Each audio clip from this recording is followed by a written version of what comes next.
पुण्य उत्कल फाउंडेशन तरफ अन्न प्रसाद व वस्त्र बंटन कार्यक्रम। पवित्र बाहुड़ा यात्रा उपलक्षे गजपति जिलार सदर महकुमा पारଳାଖେମୁଣ୍ଡି ଠାରେ विभिन्न संगठन और व्यक्ति विशेषों तरफ प्रसाद बंटन करा देखा मिलता। भुवनेश्वर पुण्य उत्कल फाउंडेशन प्रतिष्ठाता मनोरंजन महापात्र तरफ गजपति जिला पारଳାଖେମୁଣ୍ଡି शाखार कर्मकर्ता माने एक प्रसाद और वस्त्र बंटन कार्यक्रम आयोजन करथिले। स्थानीय बड़दाण्डे चांदिनी रेस्टोरेंट सम्मुख में कार्यक्रम आयोजन होइथिला। एथिरे अनुष्ठान तरफ विभिन्न स्थान बाहुड़ा यात्रा देखा आसीथिबा हजार हजार श्रद्धालुओं को अन्न प्रसाद बंटन करा जायथिला।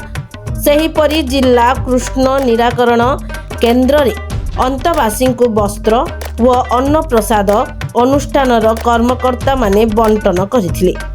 उक्त कार्यक्रम को आईनजीवी Pantala Prasad, Pitambar Paspu Reddy, S Nagaraju, S Gangadhar, S Sanmukh Rao, S Rama, P Ravi Kumar समेत अन्य कर्मकर्ता माने उपस्थित रही परिचालना करथिले। Bureau report Lakshya media.